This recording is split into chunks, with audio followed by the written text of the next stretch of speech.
Hey, what's going on, everybody? This is Jeff with Bear River Blogger, and today you are listening to another Bear River Blogger podcast.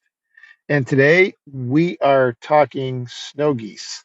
And the reason we're going to talk snow geese is it's about the end of January. It's getting close to the end of January. And when February and March roll around, there's two things that come to my mind. I'm sure it comes to minds of a lot of photographers and a lot of bird watchers here in northern Utah. That is snow geese and tundra swans.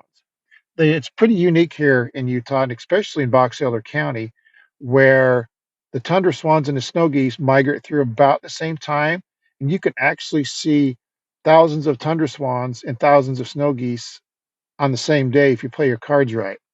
So that's what we're going to talk about today: is finding the snow geese.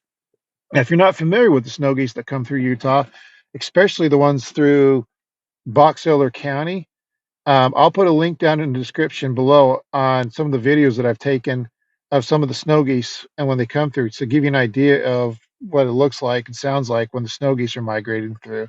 It's pretty impressive. It's quite a unique sight to see thousands and thousands of snow geese, especially when they fly right over your head. It's quite loud. It's kind of like the tundra swans. You get that many swans, and it just sometimes it's deafening.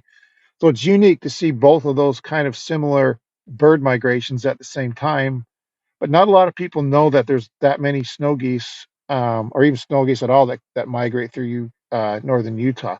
We don't get the numbers like they do in the Central Flyway, where hundreds of thousands and so birds are flying through.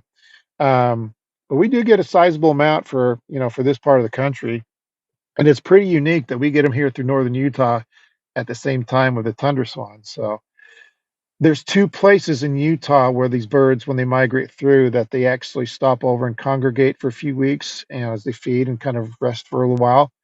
The first one is down in the town of Delta, which I believe is between 2 and 2.5 hours south of Salt Lake. They do a snow goose festival down there in February, where they do activities, and I think they do like a 5K run, and then the Division of Wildlife sometimes I think they're down there to answer questions, and I think they have spotting scopes set up is the snow geese. They come down and they sit on what's called Gunnison Bend Reservoir, which I think is in the middle of Delta. I've been down there once to this festival, and it's actually pretty cool, where you can actually see the big raft of birds. They raft up in this huge flock on this reservoir, and they sit there during the daytime. But morning and evening, they get up and they fly out to the fields out in Delta and feed in the fields, and they come back and sit on the reservoir. They do this for several weeks, and then once they get antsy, they get up and they migrate further north, and then the next stopover they make is actually here in Box Elder County, and they sit on what's called the Bear River Club, which is a private duck hunting club that borders the Bear River Migratory Bird Refuge. If you're familiar with the area and you've been down Forest Street and you see this big red barn-looking building, that's the Bear River Club that borders the refuge, and behind there, the wetlands behind there, that's basically where the snow geese sit. They don't really sit where you can actually view them during the daytime on the water like in Delta. But the neat thing is when they get up and feed, they go out in the town of Corinne and feed in the farm fields there. And I've been 100 yards, sometimes 50 yards away from thousands of snow geese when they pick, a field that's right next to the main road and stuff. And it's so incredible to be that close to that many swans um, migrating through, and they just the sound of their calling and just how many birds. It's just incredible. So it's pretty cool to be able to go up and see that many birds that's close. And Corinne's about 45 minutes or so um, north of Salt Lake, so it's a lot closer than Delta. You don't get to see them on the water like you do in Delta, but you can see them in the fields pretty easily. Basically, what you do is you get up there like either maybe real early in the morning or late afternoon, and kind of like wait for them to get up. I usually go hang out on what's called 6800 West and just kind of look out to the southwest where the water is, and you just basically watch them get up and fly, and you'll see them big flocks of these birds get up, and you basically just kind of watch and see where they go and follow them. And if they pick the right field, a lot of times you're within 100 yards of thousands of snow geese. Some days they don't pick the best field, and all the fields they land in are private, so you can't access the fields at all. You're basically viewing them from the sides of the road. But more times than not, I've had some really good viewing opportunities up there, especially when the spring snow goose hunt ends. Both in Delta and in up in Box Elder County, they have a spring snow goose hunt, and the one up in Box Elder, I think, ends sometime early March sometime. And once the hunt ends, the birds settle down and they're a lot more predictable and they're a lot easier to find and they're a lot easier to view. So once that happens, the viewing on them, the photogram is actually a lot better. And that's about the time when they actually kind of peak. So it actually works out pretty good that when the hunt ends, the best viewing and bird watching opportunities are just getting good in Box Elder County.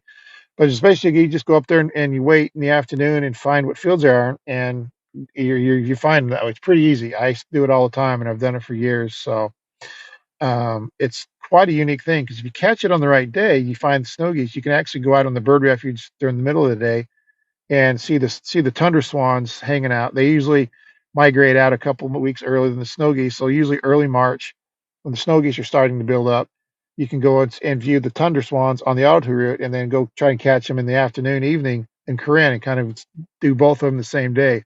It's just unique to be able to do that. And I don't know anywhere else really in Utah um, that you can actually do kind of a tundra swan snow goose combo here to look at them and photograph them both in the same day, basically in the same area. It's just I think it's unique anyway. So anyway, I hope that helps. If you're interested in the snow geese and Corinne, you got questions about it, feel free to drop some questions in the comments below, or you can actually reach me through bearriverblogger.com and I'll try and answer them as best I can.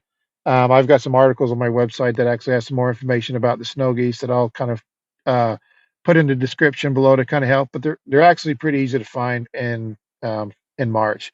You basically just go up to Corinne and just wait for them and follow them. So it's pretty easy.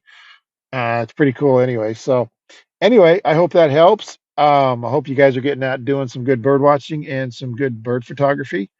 And don't forget to follow us on our podcast here. And you can follow us and sign up for email notifications when we do new blog posts at bearriverblogger.com. And we will catch you on the next podcast.